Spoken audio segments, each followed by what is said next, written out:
A ver, Sí, se ve Ya, bueno, bien la pantalla completa. súper. Ya, bueno, muchas gracias. Siempre es un agrado participar en todas las actividades de El Salvador, así que muchas gracias por la invitación.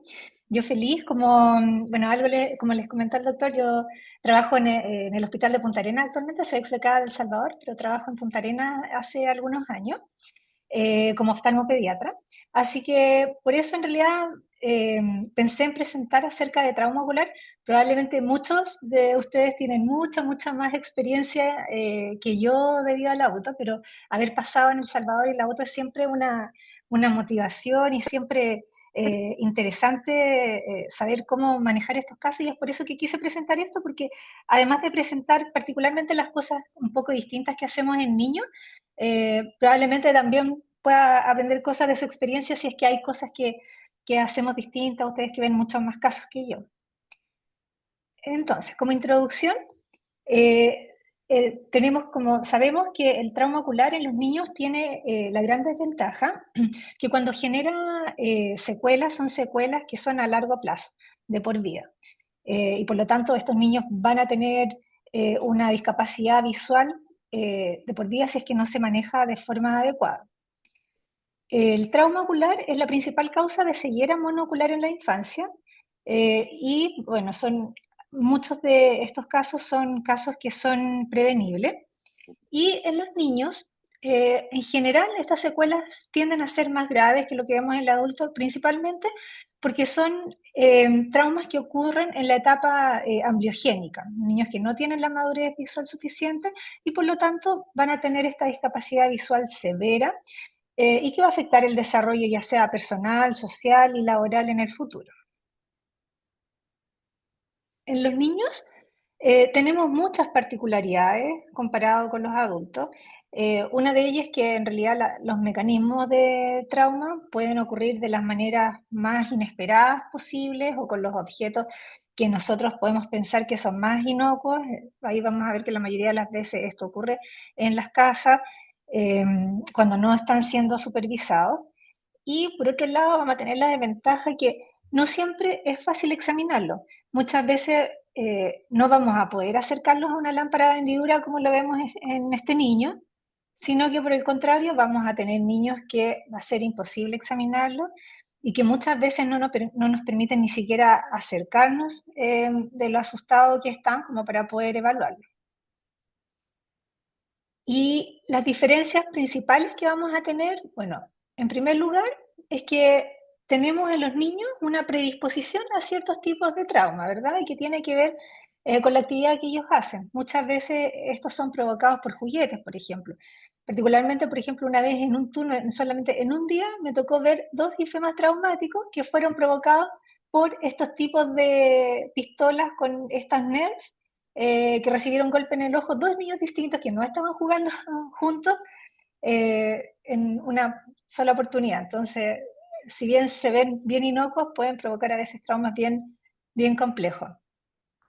También muchas veces tenemos una historia clínica que es súper limitada, eh, porque la mayoría de las veces esto ocurre porque los niños, ocurre en el momento en que los niños no están siendo vigilados por algún adulto.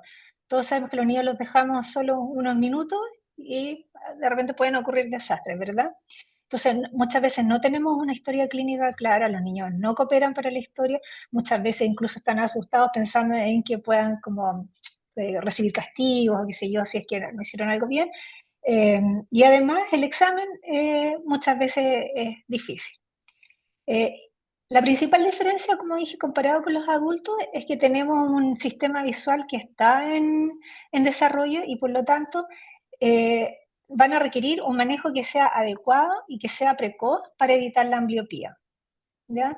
Por otro lado, los niños también tienden a hacer reacciones inflamatorias más severas y por lo tanto todas las lesiones, ya sea desde los párpados, lesiones intraoculares, pueden generar también secuelas más graves si es que no se manejan de forma precoz. Por otro lado, en casos más graves, por ejemplo, en casos en que tenemos niños que son ya eviscerados, enucleados, tenemos órbitas inmaduras que no van a crecer de forma simétrica y vamos a tener problemas cosméticos. Y además tenemos, bueno, existe como una sensibilidad social, ¿verdad?, de la familia y de todos en realidad con los niños. Eh, Nadie es indiferente cuando tenemos un accidente grave, un trauma de este tipo en los niños, ¿cierto?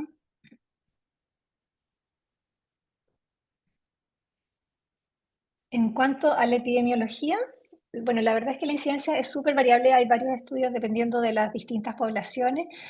Algunos datos de Estados Unidos muestran que entre la incidencia de alrededor de 8 a 15 casos en los distintos estados por 100.000 habitantes al año.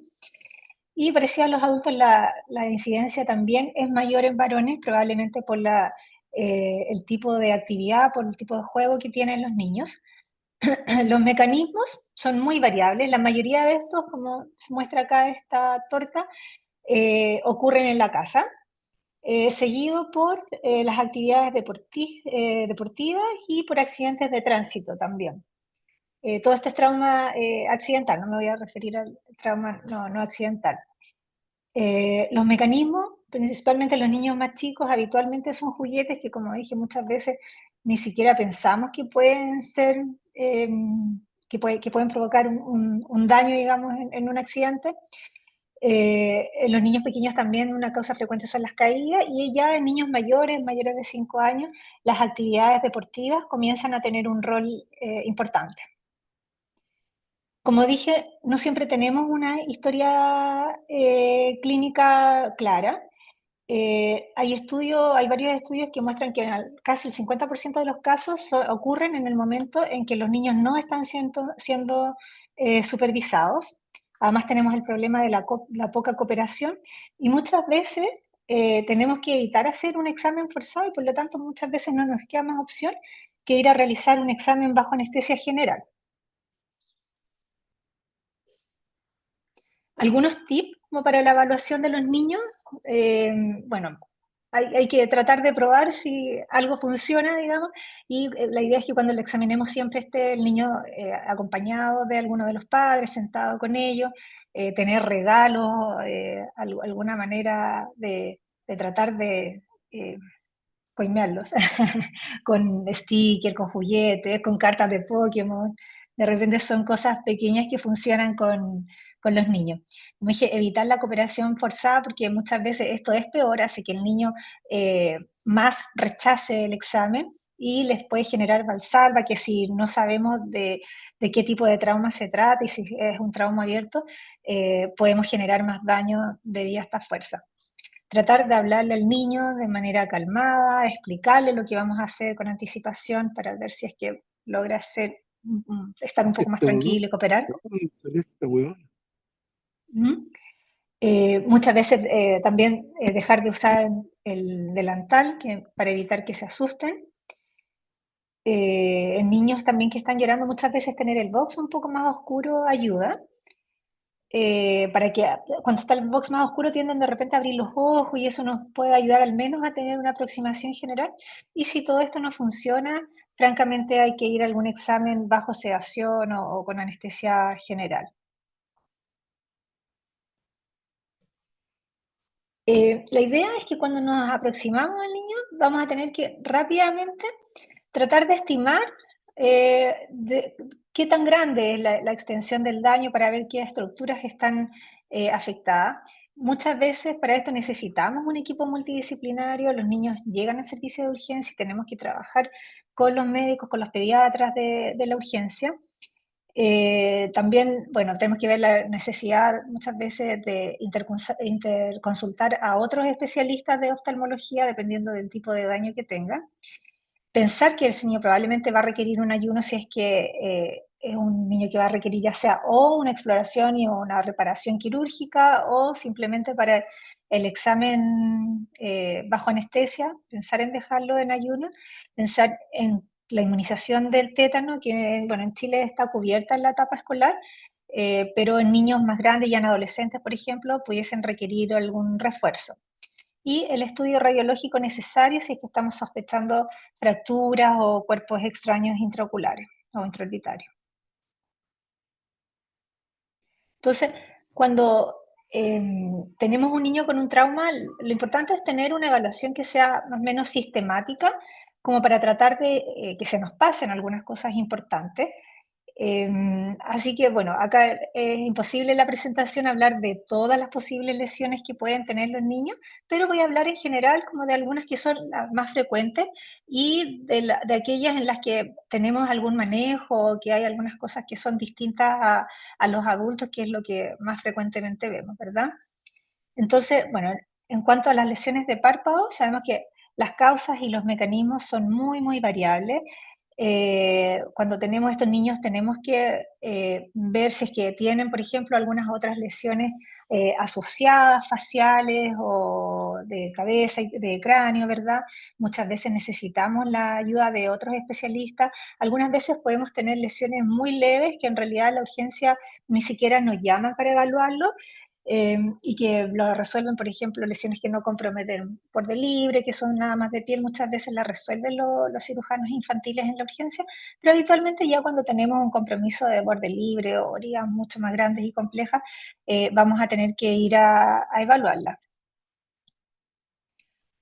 Como dije, bueno, como aproximación inicial, tratar de evaluar todas las heridas faciales que pueda tener, ver el mecanismo del trauma, porque si son mordeduras, por ejemplo, tenemos que considerar los antibióticos profilácticos que habitualmente damos en estos casos. Bueno, ahí son los pediatras los que indican esto, pero habitualmente es amoxicilina con ácido clavulánico. Y pensar que los niños tenemos que ir a reparar las heridas palpebrales de manera precoz.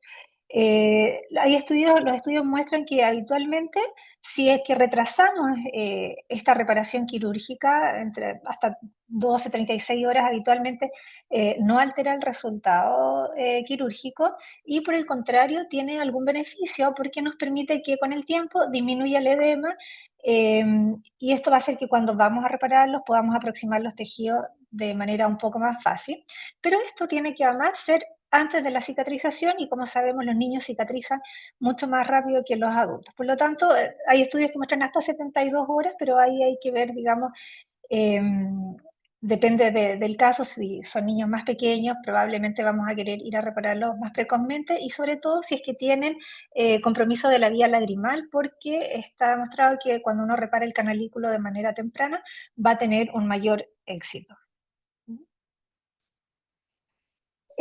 La técnica quirúrgica en que suturamos los párpados de los niños, la verdad es que no es distinto a lo que todos hemos aprendido en la UTO, pero tiene algunas consideraciones importantes. Por ejemplo, el material de sutura, porque habitualmente los adultos es frecuente que en la piel usemos nylon o que usemos Prolén y que los retiramos en una semana.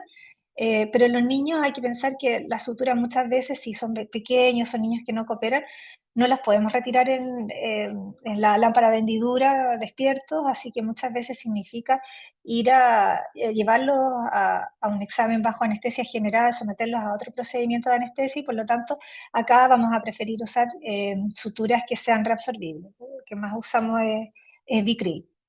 ¿Ya? Pero, por otro lado, también hay que considerar que los niños tienden a hacer cicatrices hipertróficas más que los adultos. Y por lo tanto, muchas veces, aunque tengamos suturas que son, punto, digamos, con suturas de Vicryl reabsorbibles, si vemos que están haciendo cicatrices hipertróficas o que hay áreas de tensión, hay que llevarlos a sacar los puntos igual. Entonces, en estos casos tenemos que tener un control un poco más seguido que los adultos, que muchas veces sacamos la sutura y ya está, ¿verdad? Lo damos de alta. Esto no es menos frecuente en los niños que los controlamos más. Cuando tenemos una laceración de la vía lagrimal, tenemos varias alternativas y esto la verdad es que depende de la experiencia que tenga el cirujano. Tenemos opciones, distintos tipos de opciones, ya sean bicanalicular o tipos de intubación monocanalicular. En la intubación bicanalicular lo que más usamos es la sonda Crawford, ¿verdad? Pero en general a los que no somos oculoplásticos, tiene la desventaja que no tenemos habitualmente la experiencia en rescatar esta sonda por la fosa nasal, ¿ya? Lo que muchos aprendimos y personalmente con lo que me siento más cómoda es usando el píctel en los traumas, porque en la UTO nos tocaban varios casos y la mayoría de las veces se pueden resolver con esta cola de chancho. Pero bueno, tiene también la desventaja en que no nos sirven este 10% de los pacientes que no tienen un canalículo común. ¿Ya? Y probablemente lo que más se está usando hoy en día es la intubación monocanalicular, que es lo que la mayoría de los estudios muestran, lo que la mayoría de de los cirujanos prefieren hoy en día, es la sonda, ya sea la Monoca o la Mastercam, que son estas sondas que se empujan por la vía lagrimal y que no necesitan fijarse, digamos, y que tienen, lo que sí tienen la desventaja que muchas veces es difícil encontrar la porción distal de la herida, del canalículo que está con la herida. Y para eso, bueno, no existe la experiencia, para eso existen tips como usar el microscopio, cercar bien, hasta encontrar el canalículo, ¿verdad? Y cuando esto no resulta, una opción es instilar por el punto lagrimal superior. Se puede instilar ya sea suero con fluoresceína o con viscoelástico. Y otra opción también es con el mismo pigtail, ir a pasar el pigtail, digamos, para así ver la salida del canalículo y poder intubarlo. Pero por otro lado, los niños tienen, si bien es lo más fácil, probablemente lo que muchos hoy en día ya nos estamos familiarizando con esto, pero tiene la desventaja que la mayor complicación que tiene es que muchas veces se pierde, se extruye el tubo en los niños que tienden a rascarse más. ¿Mm? Bueno, este es un estudio que evaluó la epidemiología y los resultados de las laceraciones de vía lagrimal en los niños, y acá lo que vemos es que la mayoría de los cirujanos realizan la intubación de la vía lagrimal solo, o sea, con sondaje, seguido de la visualización solamente con el microscopio en que ven el canalículo, digamos, pero esto fue hecho solamente, acá todos eran oculoplásticos o staff de oculoplástica, y en un porcentaje menor de los casos se ayudaban de irrigar en el punto lagrimal o con el pigtail. Y bueno, lo que más usaban es la sonda bicanalicular. En general ellos no tenían muchas complicaciones intraoperatorias, mínimas, la verdad, laceraciones de los puntos lagrimales, y postoperatoria tuvieron algunas complicaciones que eran que se genera una fístula de los puntos lagrimales y que genera como una apariencia de doble punto. ¿Ya? Casi no tuvieron pérdida del stent. Bueno, tenían más sondas bicanaliculares también. Por otro lado, bueno, tenemos ahora otro tipo de trauma, las fracturas orbitarias, probablemente es de los traumas más comunes que vemos en los niños. Las diferencias que tenemos con los adultos es en el tipo de fractura, en los mecanismos y también en el manejo. Vamos a ver que existen algunas diferencias, porque lo que vemos que en la mayoría de las fracturas de piso en los niños son del tipo trapdoor, que son estas fracturas en que debido a la inmadurez ósea que tienen los niños, a que los huesos son más elásticos, son estas fracturas que se abren y cierran y que queda el contenido de músculo, de tejido conectivo orbitario y grasa y queda atrapada en el rasgo de fractura, y esto puede desencadenar un reflejo oculocardíaco.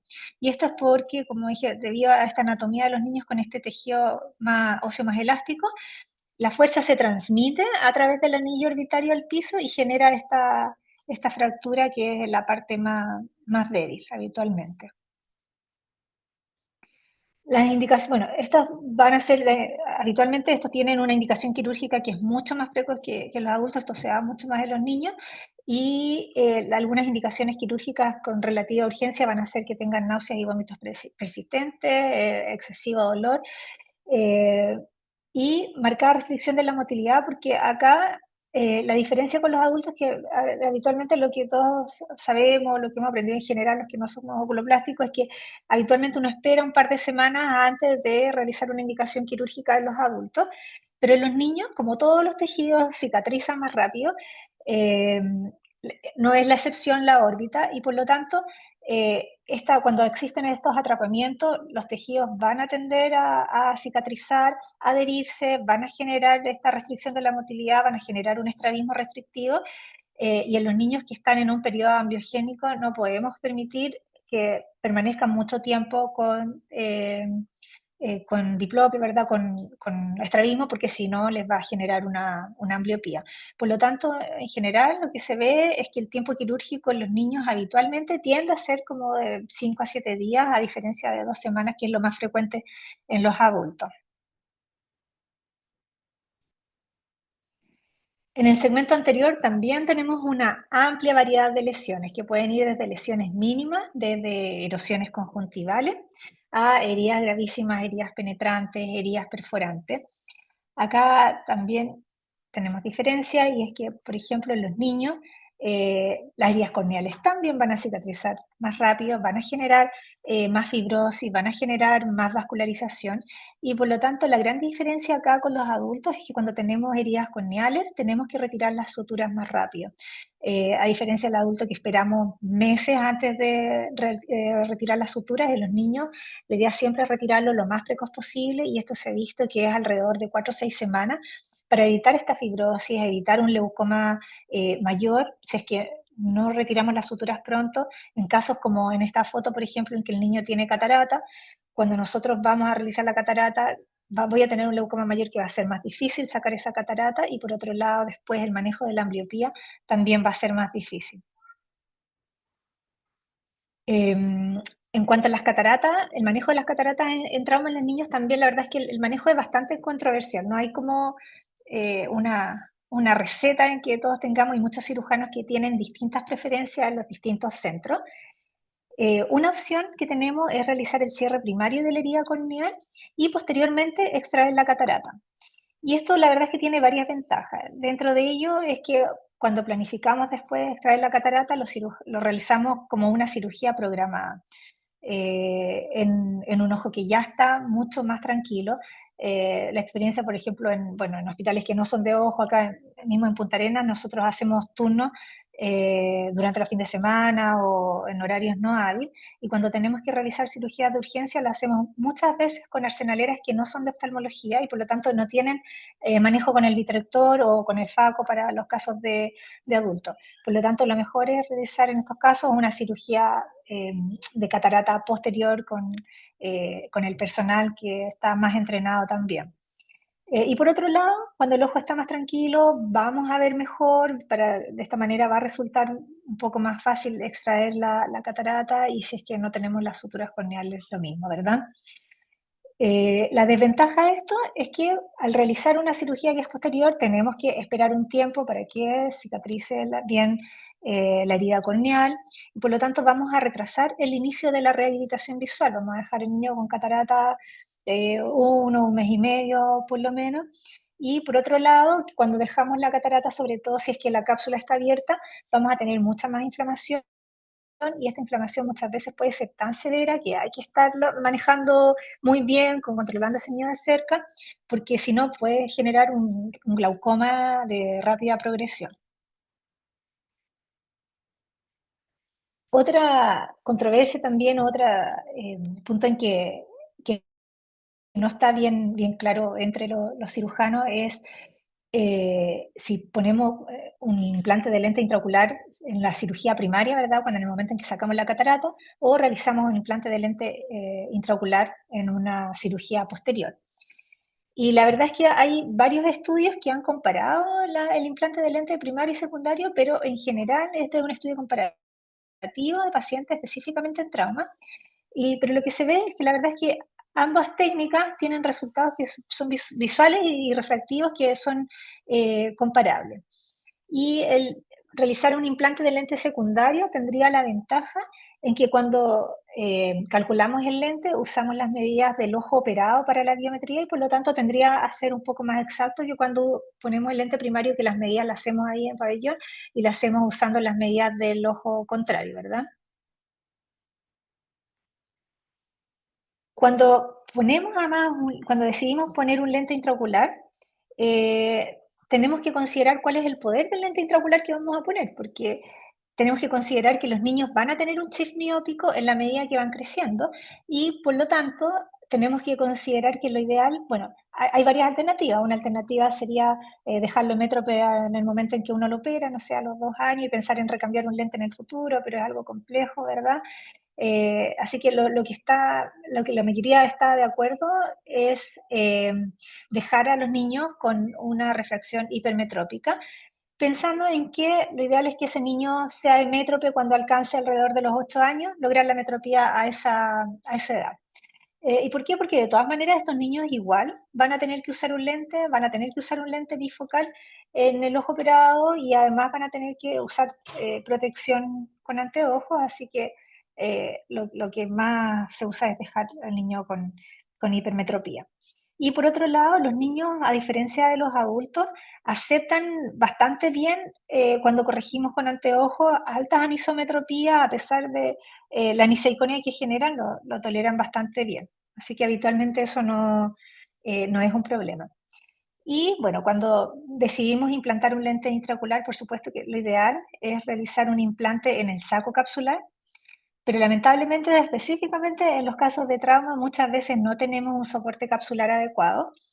Y para esto, la verdad es que hay muchas técnicas que se han probado.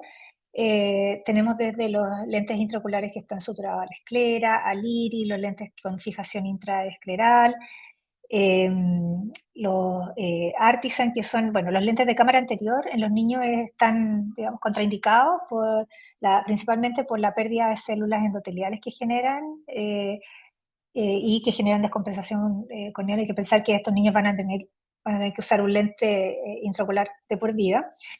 Pero lo que ha salido últimamente y que muchos cirujanos están utilizando son estos lentes, los Artisan de afaquia, porque, bueno, el problema de todas estas técnicas es que requieren cirujanos que sean experimentados en estas técnicas, que tengan experiencia, y son técnicas habitualmente complejas. En este sentido, los lentes Artisan de afaquia tienen la ventaja en que en la técnica quirúrgica es un poco más fácil de aprender con una curva de aprendizaje que es menor, son lentes que van enclavados en el iris y que tienen un diseño especial, por lo tanto no van fijados al ángulo, evitando las complicaciones de los lentes de cámara anterior que teníamos antes. Bueno, lo que han visto los estudios es que en realidad la pérdida de células endoteliales no es mayor, que es como la gran preocupación de estos lentes, que por ser de cámara anterior van a tener mayor pérdida de células endoteliales, pero se ha visto que no es realmente mayor, pero el problema que tienen todas estas técnicas es que todavía no hay estudios a muy largo plazo. Como les dije, estos niños habitualmente van a necesitar un lente intraocular que va a tener que estar, ojalá, más de 50 años, pero todos sabemos que cuando ponemos lentes suturados, las suturas se van a romper después de los 10 años, por lo tanto vamos a tener complicaciones, luxaciones de los lentes intraoculares, y en estos casos los estudios máximos con el Artisan están eh, siendo alrededor de 12 años y hasta ahora se ha visto que son eh, bastante buenos, pero no hay nada más a mayor plazo, porque son muy recientes. Y bueno, tenemos que tener también consideraciones quirúrgicas en el momento de la cirugía de catarata. La cirugía de catarata es distinta a los adultos y esto en general, bueno, sabemos que la cápsula de los niños es más elástica, por lo tanto ahí siempre nos ayudamos del azul tripán, que siempre usamos y que nos ayuda a manejar un poco, a disminuir esta elasticidad. Y cuando hacemos la Rexi, la hacemos un poco más pequeña, dirigida habitualmente hacia el centro porque tienden como a extenderse hacia la periferia. Y lo que algunas veces a algunos les puede resultar más fácil también es hacerlo con el uso del vitrector. ¿Mm? Es importante siempre tratar de retirar todos los restos de corteza que tengamos, a veces en la periférica, porque provocan inflamaciones muy, muy importantes que pueden generar complicaciones severas, como les decía, la hipertensión intraocular, a veces glaucoma también, si es que no removemos todo.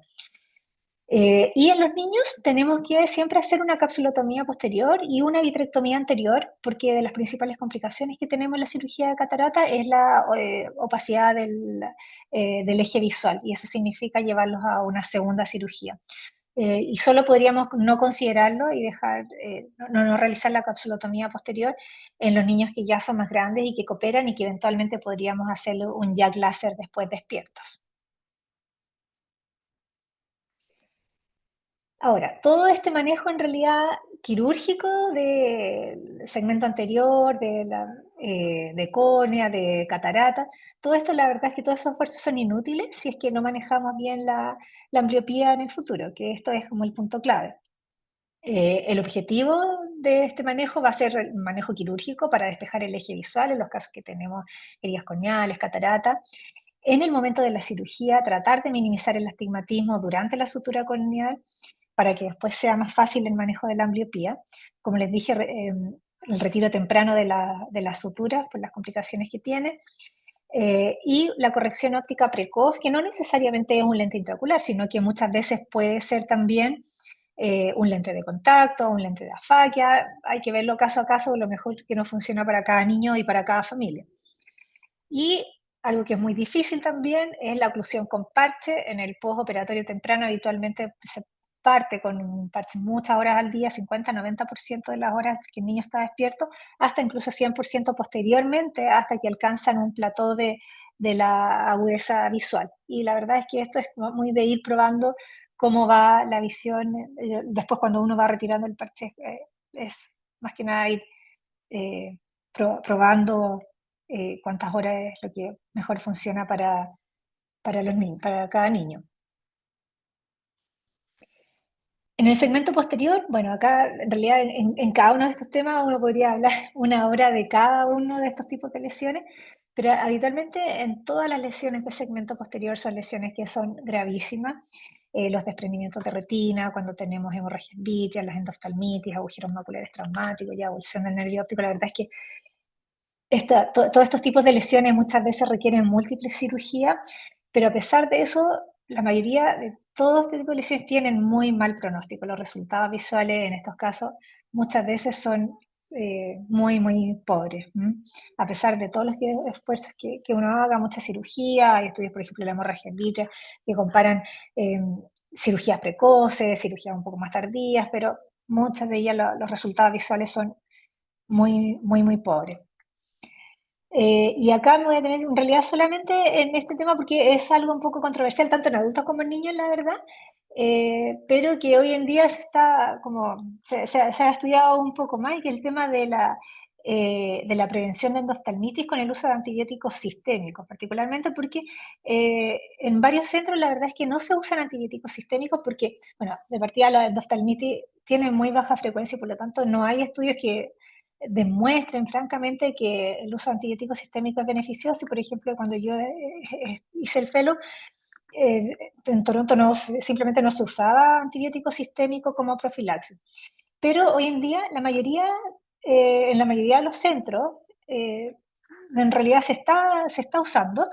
Y bueno, acá nosotros en Chile el Auto siempre aprendimos que siempre hemos usado antibióticos, los adultos siempre moxifloxacino por 5 días. No sé si hay alguna diferencia actualmente, pero es lo que siempre hacemos, lo que hacemos acá en Punta Arenas con los colegas también. Y en los niños antibióticos habitualmente endovenosos. Pero la verdad es que los estudios tienden a mostrar que sí existiría una disminución del riesgo con distintos esquemas cuando se usan antibióticos preoperatorios. Todo esto en distintas dosis. Hay estudios que muestran, por ejemplo, una dosis preoperatoria no sé, de cefalosporina o de quinolona. Hay otros centros en los que dan 3 días de tratamiento, perdón. Y todo esto, si bien los estudios no son categóricos, pero tienden a mostrar que habría una disminución del riesgo de endoftalmitis. Y este estudio, que es una revisión sistemática y un metaanálisis, ellos, ellos vieron en realidad distintos estudios, incluyeron distintos esquemas profilácticos, eh, y ellos, la verdad, en cuanto al tiempo, no fue concluyente si la duración de más de un día era beneficioso. Ellos vieron que habían estudios que tenían esquemas, compararon distintos tipos de esquemas antibióticos endovenosos, por ejemplo, cefalosporina asociado a clindamicina o cefalosporina con gentamicina u otros esquemas de profilaxis oral. Ellos incluyeron en el esquema de profilaxis oral, incluyeron solo ciprofloxacino porque no tenían estudios suficientes como para poder estudiarlo con levofloxacino o con moxifloxacino. Pero lo que ellos encontraron en que dado que era muy parecida a los resultados que ellos tenían con antibióticos endovenosos orales y dado el costo que tiene el antibiótico endovenoso, más los efectos secundarios que pudiesen tener, recomiendan, consideran que es razonable administrar profilaxis oral, pero con cautela en realidad con el ciprofloxacino porque fue el único que se vio que cuando se usaba como monoterapia tenían un mayor riesgo de endoftalmitis. Pero no tuvieron estudios con moxifloxacino o levofloxacino que se ha demostrado en estudios en animales que tienen mayor concentración intraocular. ¿Mm? Así que parece razonable de todas maneras usar y lo que he visto en otros lados, que los colegas todo, en otros países, la mayoría tiende a usar y hoy en día la mayoría usa moxifloxacino también, o moxifloxacino endovenoso en niños. Así que bueno, ya para terminar, como conclusión vemos que lamentablemente las secuelas que provocan este tipo de traumas son devastadoras en los niños con una incapacidad que es de por vida. Y hasta en el 90% de los casos estos son accidentes que son prevenibles. Como decía yo, cuando estaba revisando el tema, como dato anecdótico, veía que eh, la mayoría de las veces, casi en el 50% de los casos, como les dije antes, los niños no están siendo supervisados por un adulto cuando ocurre el accidente. Y bueno, hasta en casi un 40% de los casos, los niños estaban siendo supervisados por el papá, en un 8% de los casos estaban siendo supervisados por la mamá y en menos 6% de los casos estaban siendo supervisados por algún otro adulto, estaban a cargo de otro adulto. Así que probablemente tiene que ver con el tipo de actividades que hacen con los papás. Pareciera ser que las mamás cuidamos mejor y lo que dicen también de que uno cuida mejor a los hijos que no son de uno. Bueno, se ha visto como medidas de salud pública en otros lados, en realidad que en los niños que hacen deportes, eh, la obligación de usar protección, lentes de protección para los deportes ha disminuido considerablemente los traumas. Esto en Estados Unidos, por ejemplo, en los clubes de hockey, se ha visto que esto disminuye significativamente estas lesiones y, bueno, y ojalá para todas las actividades de riesgo, y en este sentido es importante educar a los padres aunque bueno, todos sabemos los que somos padres, muchas veces lo difícil que es, uno, no sé, espera, en el segundo en que uno deja al niño solo, descuidado, es el momento en el que el niño se accidenta, ¿verdad? Y para terminar acá les voy a mostrar este caso, que es el caso que le tocó a un colega acá en el hospital, y que es lo mismo, el niño salió a pescar, el niño de 10 años salió a pescar con su papá, que le iba a enseñar a pescar, estaban preparando las cosas, le dijo, espérame aquí un segundo, no hagas nada, porque fue a buscar otras cosas, y en ese segundo, por supuesto, el niño tiró el anzuelo, la caña de pescar con el anzuelo, y llegó a la urgencia con el anzuelo en el ojo, y al examinarlo, el anzuelo estaba ahí en la córnea. Mi colega afortunadamente se le ocurrió, si me hubiese tocado a mí, yo no, la verdad es que no hubiese sabido cómo hacerlo, pero él usó un Dremel que tienen en el servicio de urgencia, y con eso cortó el anzuelo para poder después retirarlo por este lado y no generar más daño de la córnea. Lo retiró hacia acá, ¿verdad? Y ahí está el niño después de la sutura y que afortunadamente no tuvo ninguna lesión en la córnea. Y actualmente el niño está bien, tiene un astigmatismo, pero afortunadamente era un niño ya más grande, pero no tuvo lesiones más profundas. Así que eso, algunos ahí tips o algunas cosas que hacemos habitualmente en niños. Así que yo, bueno, feliz de escuchar si en la UTO tienen alguna experiencia distinta. Bueno, ustedes ven, como les decía, muchos más pacientes que yo, así que feliz de aprender también.